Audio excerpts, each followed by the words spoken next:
Hello everyone and welcome. Welcome to this webinar. Thank you for taking the time and choosing to listen to me. I'm extremely grateful for this. Time is an extremely precious resource and I don't want to waste yours. So let's get started.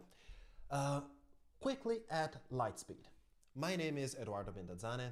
I'm a leadership and communication trainer and coach. I work in Berlin, in person across Europe, lately remotely for obvious reasons, and I'm obviously also the host of this webinar.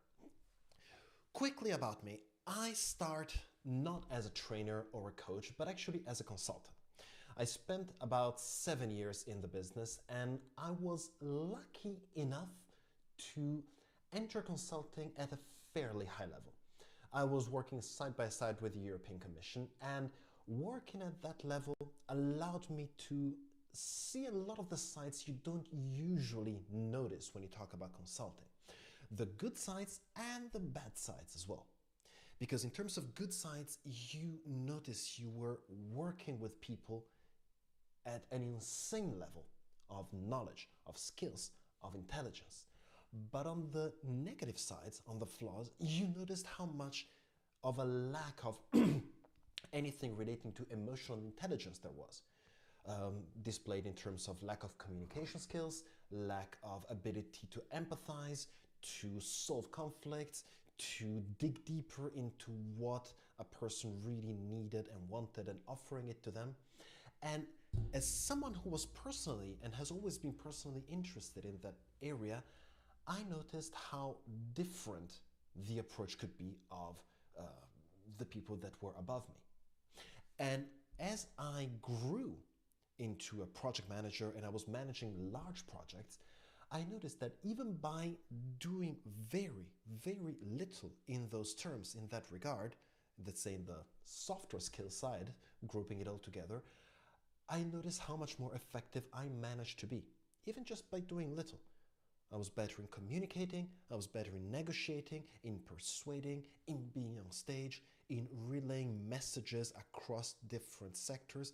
And that planted the seed for me to leave consulting at some point and dedicate my professional life to coaching, to training, to leadership development, to passing on all those concepts and resources that I noticed managed to have such a groundbreaking impact on who I was and of my life.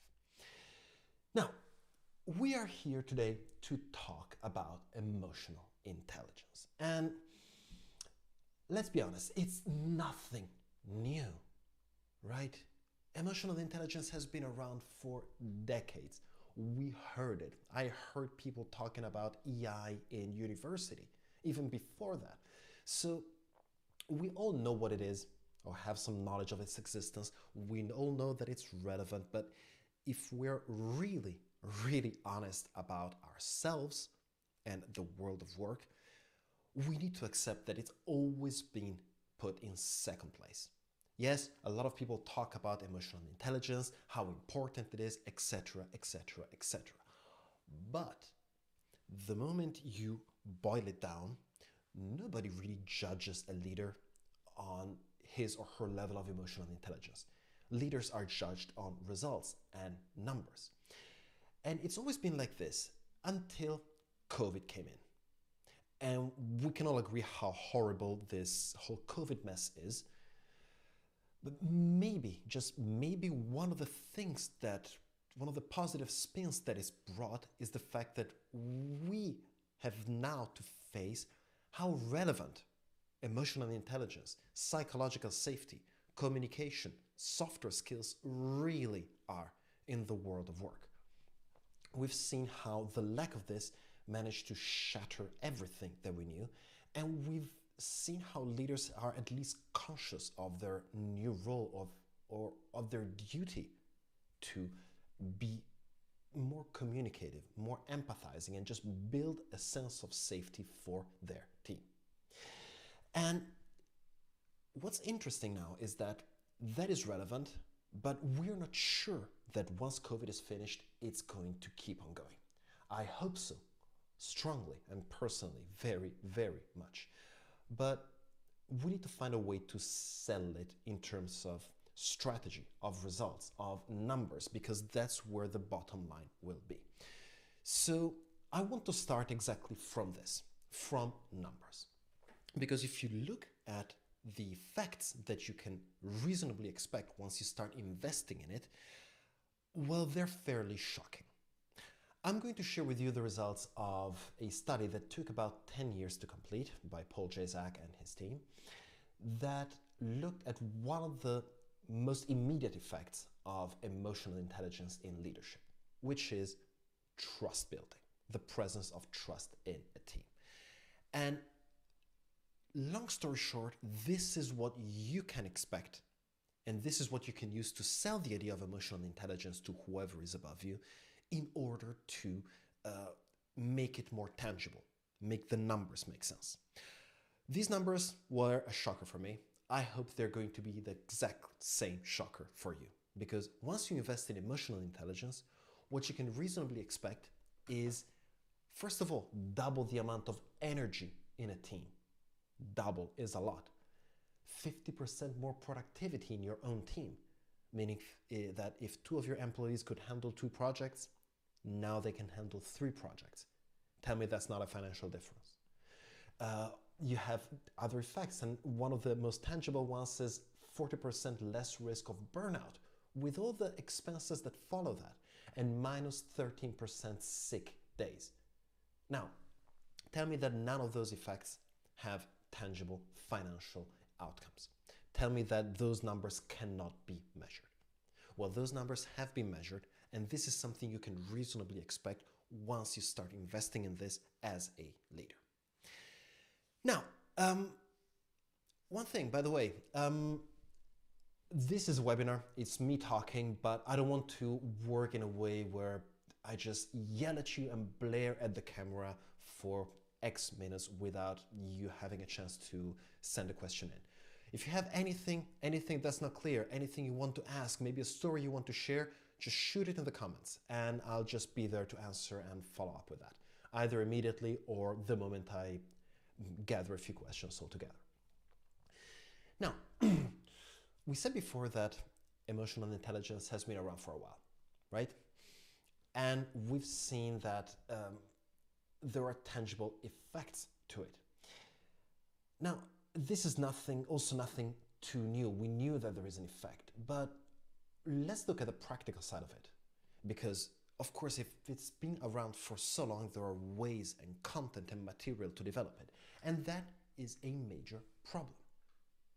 Because either you have material that has been, that is available in podcasts, in blog posts, in snippets here and there, in other webinars, and it's always something that has to do with a bite-sized concept that you can munch on, like briefly about empathy, or 5 ways to give good feedback, or something about being mindful at work.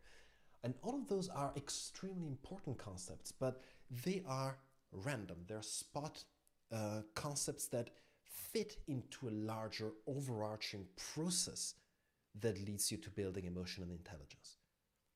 Emotional intelligence is a skill, and like any skill, it's a process. You cannot just take a few things, a few bits here and there and hope to develop it all. Like when you start playing the piano, you don't immediately start with free jazz. You start by looking at the notes, you start by practicing, executing, and then you improve in skills. So you either have this content that is all scattered around, valuable as it is in its focus, or you have large, deep, academic level content on research papers, on books, that is really interesting and gives you the depth you might need in theory. But I've also noticed that when it comes to applying it in practice, it's challenging. It's something that you need to put some more thought about. And one example here is, for me, the most tangible one, the book Emotional Intelligence by Goleman. We can agree that it's a brilliant book. It's groundbreaking, it's intense, it created a revolution. But if I'm extremely honest with myself, I cannot, in all honesty, say it's a great read. I honestly think that the way it's written is terrible. It's difficult to get into. It's difficult to dive deeper into it. And because it's written with an academic mind, it's been written a few decades ago now, it leaves you with a good idea of the concepts, of the theory, but I found myself, after reading it, having to think more about how I was going to bring it into practice. And that created an additional problem with me.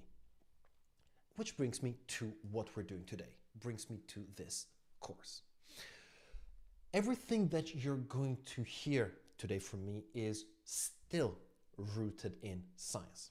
I give you the references for anything that I will say, and I've done this because I want to make sure that anything I'm telling you, any concept that I share, has some sort of scientific basis. Why? Because otherwise it's just a story that makes sense in my head, and I don't want to do that. Secondly, it's something extremely practical.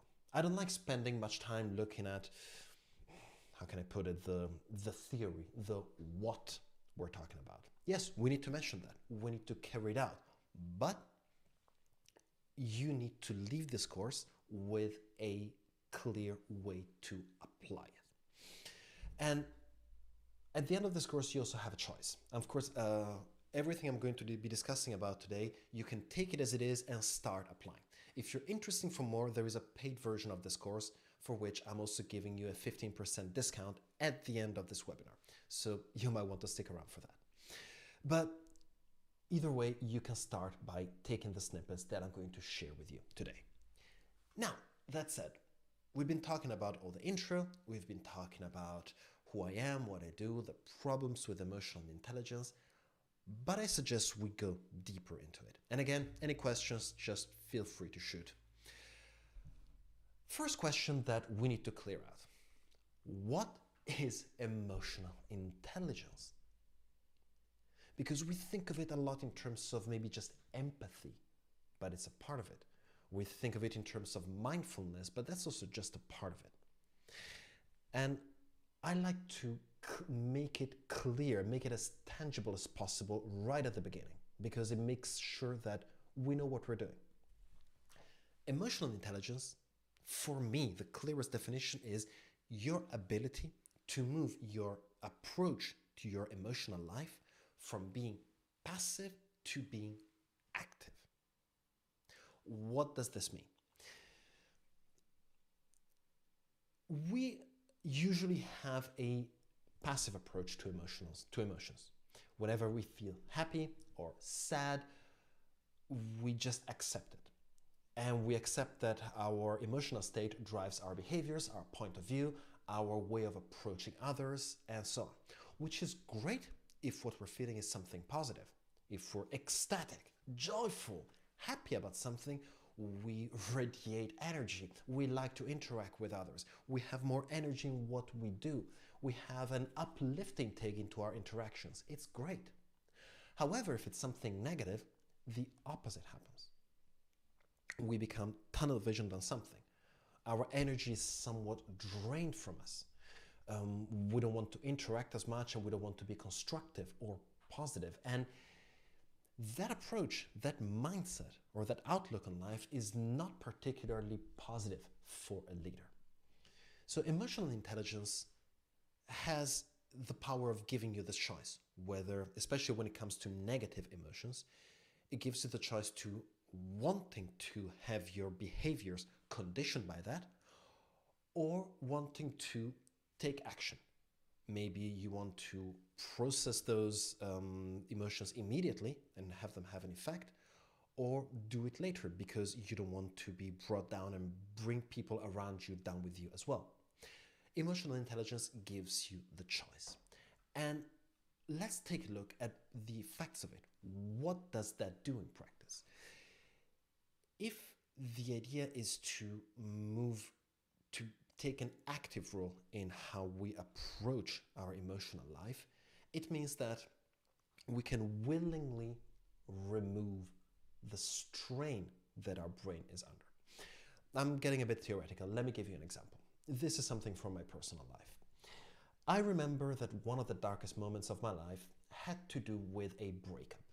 I was young, it was my first relationship, and it didn't end well. That said, don't want to get into the details of it. I remember the effects of it.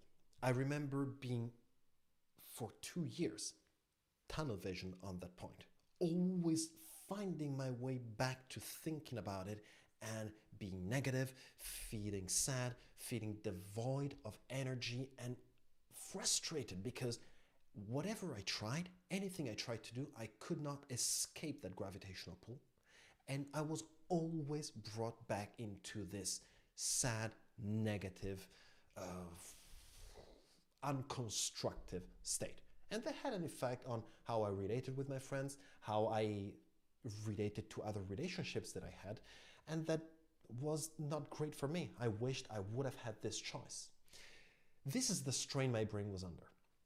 And this is the strain that emotional intelligence can remove. Now, bring it down to your teams.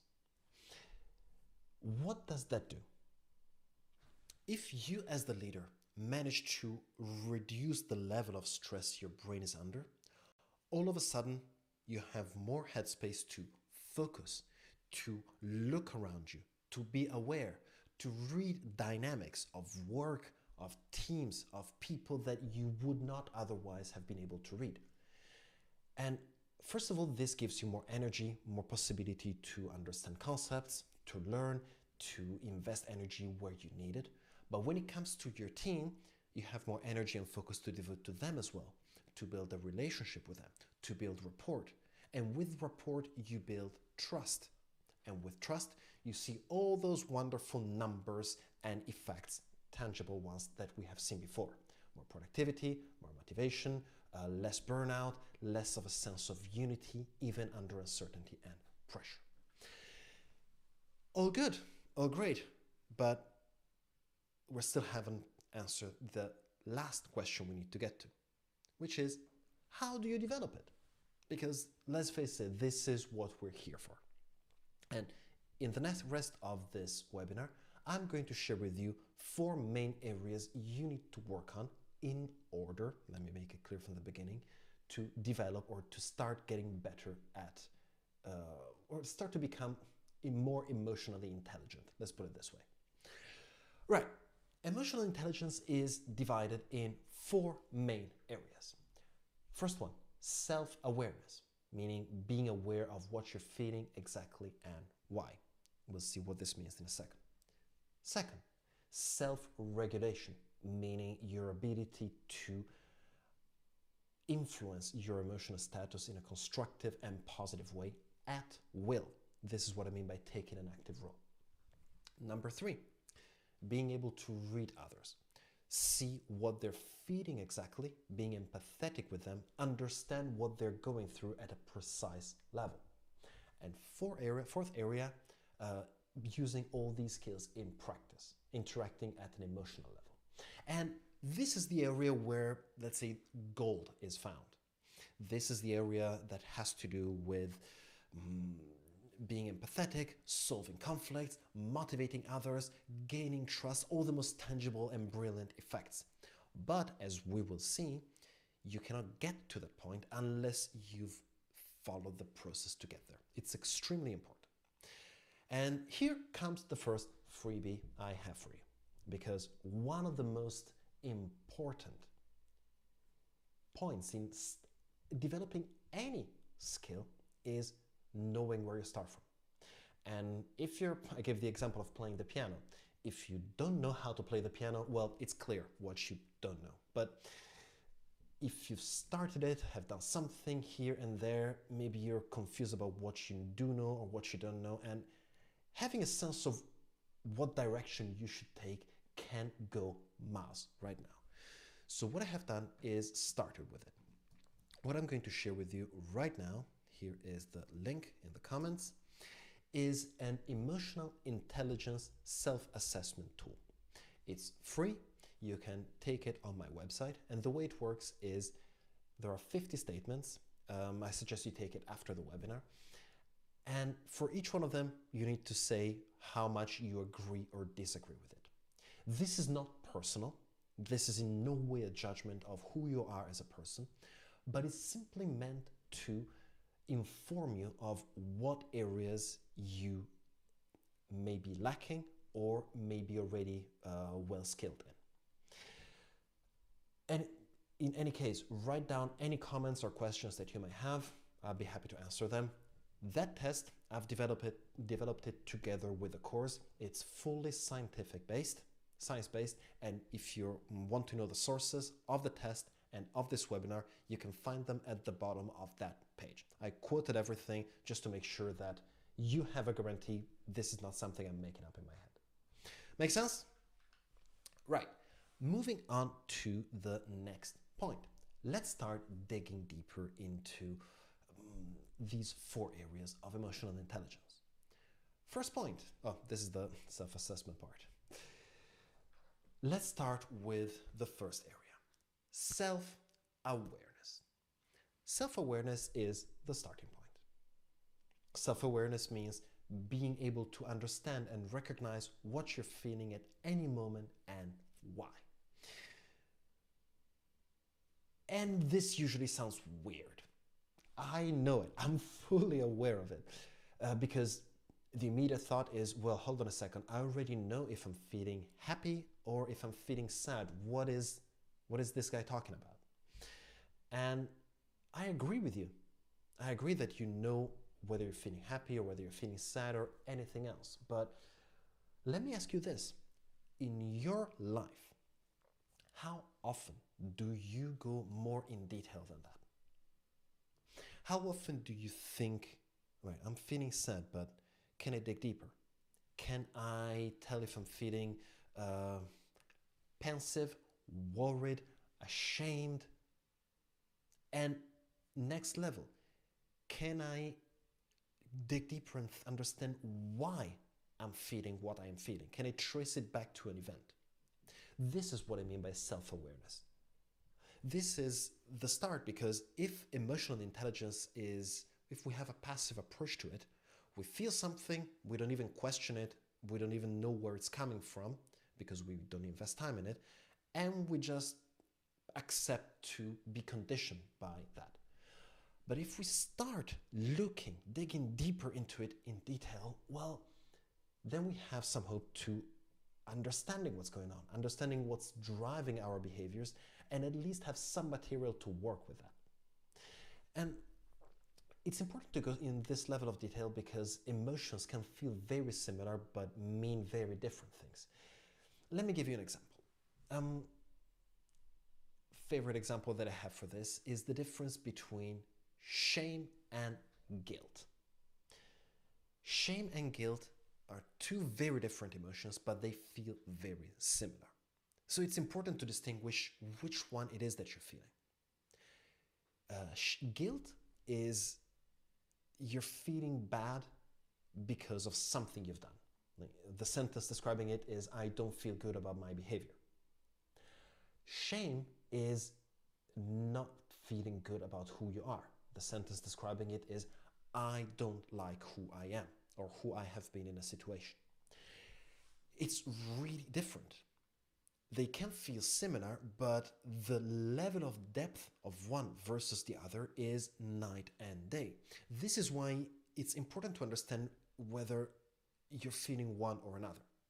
And it's a matter of trial and error or of exploration, but the main point is at least being aware of what you're doing. Why do we need to do this? Because we're talking about taking an active role. An active role by ourselves comes in the second area we're going to be talking about, which is self-regulation. But unless we know what we're dealing with, we have little hope of going anywhere really. Take it as if you were fixing an engine, right? If you ask me to pop open the trunk of a car, I don't know where to put my hands. I cannot recognize the pieces. I cannot tell a piston from a carburetor, so how can I fix it? This piece, self-awareness, this area has to do with understanding those pieces and understanding how they fit together. Once you do that, once you have that, then you can move on to the next section, influencing your own emotions, self-regulating. Now, we've seen that Negative emotions have an influence on our focus, our energy, especially extremely heavy ones. If some negative event has happened to us, it can condition the way we behave for long periods of times quite heavily. And while on one hand, you are a human being and I'm not expecting you to be a machine, on the other hand, being so subject to your negative emotions without having any control can have an extremely negative influence on your energy and your behavior and your role as a leader, especially when you relate to others. So you don't want to be the type of leader that comes in the office and your team looks at you and says, okay, our leader is in a negative mood, we can expect irritability, we cannot expect any constructive feedback, we cannot expect anything, let's leave time to do his work and we'll get back to our leader whenever the situation is better. You see that that's not a good quality to have as a leader. And this is why it's important to identify where you are and know what to do about it. And what to do about it is what I'm going to describe to you right now, especially the 2 steps this process is built on. Because once you know that something is going on and you recognize you need to intervene, the steps you need to take are 2 in order. The first one has to do with snapping out of it. Remember what I said about how I kept on being pulled back towards my negative place after my first big breakup? That's exactly what I mean. You want to escape that gravitational pull, give yourself a boost. And to do that, I'm going to share with you an exercise that for me is absolutely brilliant. And it has to do with hacking your own happiness levels. Of course, we all like being happy. I don't think I know anyone who likes being sad with a passion. But what is unfortunately not so common knowledge is how much control we do have already on our level of happiness. We think that it depends on who we are in general, and it depends on the conditions around us, 50-50. Unfortunately, that's wrong.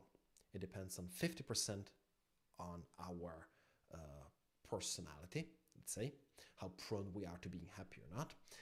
It depends by 10% on our context, but we have full control on 40% of how happy we feel. And it's not a minor percentage. So one way to tap into this 40% is doing this exercise. Very quick, extremely impactful. You can do it right now if you want. Take a pen, take a piece of paper. You cannot just think about it. It needs to be pen and paper. And write down 1, 2, 3 things you are genuinely thankful for. It can be something as deep as thank your mother for giving me an education, to thank your sun for shining today. It doesn't matter what it is, as long as you're genuinely thankful for it. Take 2 minutes, not even, write some points down, 1, 2, 3, 4, 5, you name it, and that's it. That's literally it. This exercise taps into thankfulness, into you feeling thankful for something. And thankfulness is an extremely strong driver of happiness. The more thankful you feel about something, the happier, the more positive you will feel. I know that this can sound weird. I know it's may not be your piece of cake if you want, but I encourage you to take 2 minutes and try this exercise. I guarantee that if you do it today, tomorrow, and the day after, you will notice a groundbreaking difference in how you feel and how energized and positive you are. Make sense? Again, any questions, just shoot. So that's the first step. This is one of the tools that I would like to share with you. Of course, in the full course, you have a bunch of other ones and I go a lot more in detail about it, but we only have a certain amount of time for today. Second point is, the second step, once you've done this, is make sure you don't fall back into that gravitational pull. Remember, this is a two-step process. So the second step has to do with making sure you don't fall back in. And here, I would like to go a lot more in detail. Time doesn't allow me, but briefly put, look at what you need to do and find something else to focus on extremely intensively for a limited amount of time. If you manage to force your attention elsewhere after you snapped out of this negative pull, then you have a chance of staying out of that gravitational pull and managing the impact that your negative state has on yourself. There is a lot more to it. It has to do with building a state of flow if you're curious about it. There is a lot more content in the course, of course. This, if you manage to build a good level of self-awareness, and if you manage to bring control and self-regulate your emotional life, then you're 50% done. This is everything that has to do with you, with your own level of happiness, with your own level of how much of an influence emotions have on your behaviors. And even if you limit yourself at this, your team will see a major difference in how you approach them, how you interact with them, how it is to connect and be led by you, which is already a major result as a leader. So if there's anything you want to do, start by doing these two. And once you feel you reached a good level on it, again, the self-assessment that I shared with you should tell you something about it, you can move on to the next point, which is reading others. Here, the logic is exactly the same of the previous point, of the first point, self-awareness. If you want to interact at an emotional level, empathize with others, solve conflicts, motivate them, enthuse them with your passion, you need to understand who you're dealing with. You cannot just go in at random. So reading others, understanding them at an emotional level is fundamental to do all of that appropriately. Now, the good news is that if you have gone through the first point, self-awareness, automatically you will have built a lot of implicit knowledge about what other people are going through. Your instincts are already there. It's just a matter of bringing more awareness to it. And to help you out here, I'm going to also give you a brief structure. This, if you want to invest more into it, I suggest you take a look at any course on body language, even just something very brief, because that's going to help place all those instincts that you already have into a structure. My personal structure, and in the course I'm giving you a primer of body language based on the structure, is based on 4 areas. 4 quick reference points that you can keep at the back of your head when you interact with others. First one, shape. Take a look at what the other person's shape is. Simple as that. Is it crouched down, open, closed, challenging, leaning towards you, leaning towards someone else? You can understand a lot about what a person is going through just looking at shape. Then, of course, you have micro-expressions, self-contacts, conflicting postures. I go through all of that in my course. Second point, intonation. Intonation is the pitch of someone's voice. And it's really different whether it's high, if it's stable, if it's unstable, if it's deeper. It can inform a lot more as well. Third point, rhythm. And here I mean the rhythm of breathing and the rhythm of the conversation. And it's not just fast or slow. Usually people think that fast means nervous and negative and slow means focused. Absolutely not. It needs to be put in context. And in the course, I share a lot more about this as well. Same thing with the rhythm of someone's breathing. And fourth, most important, according to me, is coherence.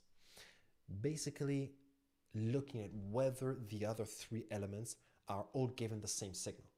It's a way to unmask whether someone is trying to portray a different version of what he or she is feeling and understanding it.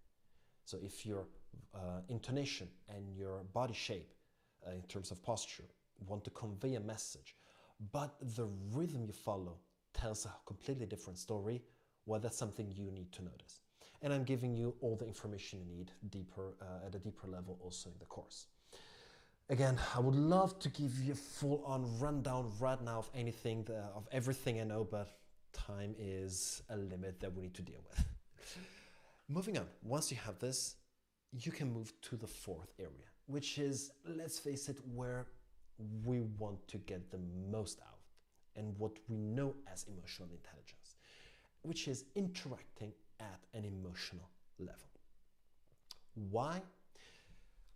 Simply put, we all have emotions, whether we want it or not. And appropriate or inappropriate as it is to show them in your work culture, they still happen. And you can use emotions, the ones you convey and the ones you read and receive, as an additional channel of communication. If you look at it in terms of bandwidth, you're just adding bandwidth to the conversation you have with others. You understand more about them. You can share more and give them exactly what they need at that moment. And communicating more and communicating better is the root of everything. It's the root of a good relationship, a trusting one, a correct one, a transparent one between a leader and his or her team. This is why. And when it comes to practice, here you need to distinguish two main areas of work, or two main areas of intervention, if you want. One is your day-to-day approach. So things you can do every day to build a better relationship with your team. And the second area is situations in which you need to intervene more heavily. For example, when you have a team member who is extremely negative and might be pulling other people down with him or her, or especially when you need to solve a conflict. In general, the concept that I want to share with you for this, and I encourage you to look at your reality with this filter for the next few days,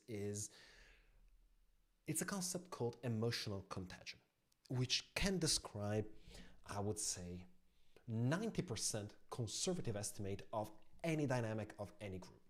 And once you understand this and you understand how to influence it, then you have a lot more power to be constructive and to be a positive force and a driving force. Emotional contagion simply means that in a group, the mood of the group always leans towards the mood of the most emotionally charged person. This is key. You've seen it before if you were, well, possibly pre-COVID, but if you were out with friends, all in a bar, having fun, enjoying yourselves, and someone entered the group in a very negative, foul mood, well, you would feel that the whole energy of the table would die down, would converge towards this person. And same thing, if you and friends or colleagues were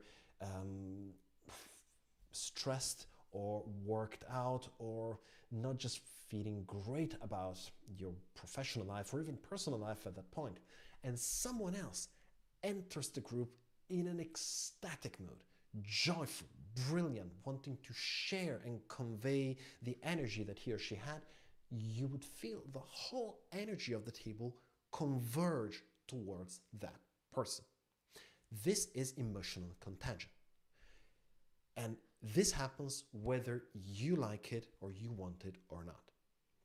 So this is why it's so important to, as a leader, act at a daily level on your self-awareness, self-regulation, to always be sure to hold a solid, positive, controlled, constructive outlook on life. You want to be the most emotionally charged person. I'm of course not talking about being a clown here. I'm talking about being always constructive and being a positive force. You want to extend this positivity to the group. And you want to be so strong in that that whenever something negative happens to someone else who doesn't have the skills to self-regulate, that person's emotional pull will not be as strong as yours to have the whole group, the mood of the whole group gravitate towards it. Because once negativity hits, you know the outcomes. Less motivation, less productivity, more stress, etc., etc., etc. Nothing that you would want as a team, professionally or personally. Now, how to do this? There is a brilliant vehicle that you should know about on which emotional contagion can travel on. This vehicle is called a high-quality connection. A high-quality connection means being any sort of brief interaction that you have with others that is short, playful, uplifting, transparent. It can be something as simple as you taking the elevator to go up to the office, of course in non-COVID times, and holding the door open for someone to run over and to get the elevator with you.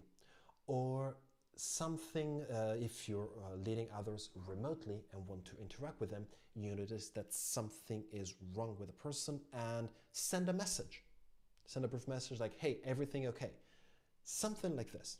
Now, in terms of the specifics, in the full course, I share with you 7 triggers that are fireproof, are a surefire way to build a high quality connection. These are basically 7 triggers you can think about and use in person or remotely to build these connections. And the idea is to keep doing these things daily. Don't do anything big or large. Or like a huge event where you try to invest everything and change the way you work together. No, it's about doing something every day, doing something in detail, doing something little but constant, and get people used to the idea of your new communication style, your emotional levels, and your ability to basically put a smile on their face. That, if you do it knowing what you're doing and if you have a structure, can make wonders in any team. Now, any questions about it? I am going to make a brief wrap up of this and share with you the discount code in a second. But if you have any questions, any comments, anything that relates to you personally or your team, feel free to address them. And if you're watching this not live but recorded, feel free to reach out to me on LinkedIn, via email on my site. You have plenty of options to do that. Now,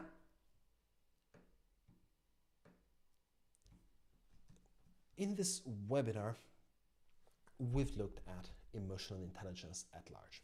We've looked at what it means for leaders and what the most tangible aspects of emotional intelligence are. We're thinking about it not in terms of just empathizing or giving feedback or being mindful. Those are all pieces of the constellation, pieces of the puzzle, but they're not what we're looking for exactly right now. So what we're looking for right now is putting all of them together. And we've seen that to develop this and to develop that as a leader, you need to go through 4 main phases. Number 1, self-awareness, being able to recognize exactly what you're dealing with and why. Number 2, self-regulation. Once you know what you're dealing with or what you're feeling, you know what you need to do in order to deal with it if you want to. It's all about having the choice to do that. Number 3, reading others at an emotional level. Absolutely important. If you don't know what other people are feeling, if you're not 100% precise on what they're feeling, then you risk just messing it up and being cartoonish about it. And if you're just winging it without being sure, people will read right through you. And at that point, I've seen it happen before, you're better off not doing anything at all. And only at the last point, interacting at an emotional level. if you've done the work until then, and you keep on working on it and bring it all in your practice, in how you interact with your team at a daily level, whatever channel of communication you have, then you will be able to see more about what they want, what they need, their communication style. You'll be able to adapt to it. You'll be able to intervene or interact with them daily at a deeper and better level. A level that shares more of what you want, helps you to read more about what they want and need, and helps you gain more information about how you want to interact with them and how they need their leader to interact with them. Again, the best way to get started is to take a look at my self-assessment. It's a free tool. You can take it independently of the full course. This is the link again. And together with that link, I'm also, one second. Here's the link again. And together with that link, I also want to share with you the homepage of the full course. Because you have decided to give me your trust until now, I also want to share with you a discount code that will give you 15% off the full price. Any questions that you may have at this very moment? Otherwise, I'm just going to leave 2 seconds to account for time difference in web delivery. And if there are no more questions, I will wish you a great day.